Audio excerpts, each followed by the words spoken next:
Delhi high court का ये judgement landmark judgement कहा जा रहा है दोस्तों पोस्को एक्ट के लिए। हाई कोर्ट में जिसे उम्र कैद का सजा सुनाया गया था, जिसके ऊपर किडनैपिंग, रेप और पोस्को एक्ट भी लगाया गया था, वो जैसा ही हाई कोर्ट जाता है वो लड़का बरी हो जाता है। इंटरेस्टिंग यहाँ पे है कि लड़की 14 साल की थी। तो यहाँ पे बहुत सारे क्वेश्चन आते हैं कि क्या 14 साल की लड़की का गवाही लिया जा सकता है? क्या लड़का इसमें दोषी था, नहीं था? क्या थी मेडिकल एग्जामिनेशन क्या बोलती थी? आगे आने वाले केस में ये जजमेंट किस तरह से इफेक्टिव हो गए, चलिए देखते हैं। आप हो बीन लीगली में, मैं हूँ जनक चित्रे। चलिए शुरू करते हैं इस वीडियो को। दिन था 18 मार्च 2017। 14 साल की लड़की की माँ मधु बिहार पुलिस स्टेशन में जाके एफआईआर लिखती है। एफआईआर में उसकी माँ कहती है कि मेरी लड़की को किसी ने बहला फुसला कर किडनैप कर लिया है।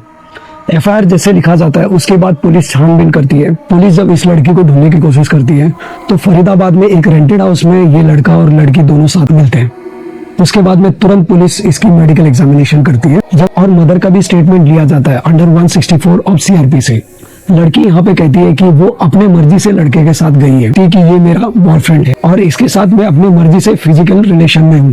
लड़की के तरफ से ये कहने के बाद भी ट्रायल कोर्ट इसे नामंजूर करता है और इसे पोस्को, किडनैपिंग और रेप की धारा इस लड़के के ऊपर लगाया जाता है और उम्र कैद की सजा इसे सुनाई जाती है। पोस्को एक्ट बता दो दोस्तों, ये सबसे स्ट्रिक्ट कानून है जो कि 2012 में गया है।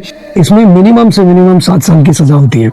अब जब ट्रायल कोर्ट का डिसीजन आ जाता है तब आपको 30 दिन का समय मिलता है, आप हायर कोर्ट में अप्लाई करें। तो इस ऐसे ही इस लड़के ने हायर कोर्ट में अप्लाई करता है हाई कोर्ट में। अब ये केस जब हाई कोर्ट में जाती है तो यहाँ पे 4 ऐसे प्रॉब्लम्स आते हैं जो हाई कोर्ट को सॉल्व करनी रहती है। पहला प्रश्न ये आता है कि जो शब्द यूज किया गया था, क्या वो शब्द किस प्रकार के शब्द हैं, वो स्पष्टीकरण यानी कि क्लियरिटी लानी थी। दूसरा प्रश्न ये आता है कि क्या मेडिकल एग्जामिनेशन बराबर हुआ था। तीसरा प्रश्न ये आता है कि ट्रायल कोर्ट ने जब सजा सुनाई है तो क्या रीजन दिया गया था। चौथा है कि लड़की का क्या कंसर्न थी इसमें और एज क्या था उसका। तो यहाँ पे जो शब्द यूज किया गया था फिजिकल रिलेशन, यानी कि लड़की ने कहा था संबंध बनाना। क्या संबंध बनाना वर्ड यूज करने से ही एक सेक्सुअल पेनिट्रेशन होता है? क्या उससे ही हमें एक एविडेंस मिलता है कि एक संबंध हुआ था लड़का और लड़की के बीच में? मेडिकल एविडेंस से ये पता चला कि यहाँ पे कोई भी इंजरीज नहीं हुई थी और कोई भी पेनिट्रेशन या फिर सेक्सुअल असॉल्ट नहीं हुआ था। तीसरा बात ये आता है कि reasoning of the trial court, क्या रीजन से ट्रायल कोर्ट ने लड़के को सजा सुनाई थी। हाई कोर्ट ये नोट करता है कि ट्रायल कोर्ट फेल हो गया है कोई भी एविडेंस को एनालाइज करने के लिए। लास्ट क्वेश्चन आता है कि कंसर्न और एज फैक्टर क्या कहता है।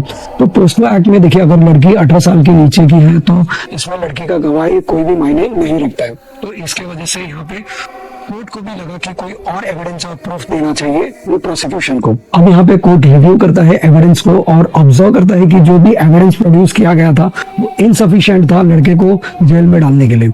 अब यहाँ पे हाई कोर्ट का वर्दी आता है जिसमें ट्रायल कोर्ट ने जो भी जजमेंट दिया था उसे साइड किया जाता है और यहाँ पे हाई कोर्ट नया फ्रेश जजमेंट लाती है जिसमें 2 चार्जेस लगाए गए थे, सेक्शन 376 ऑफ आईपीसी जिसे रेप केस कहा जाता है और सेक्शन 4 ऑफ पोस्को एक्ट जिसे पेनिट्रेशन ऑफ सेक्सुअल असॉल्ट का पनिशमेंट कहते हैं।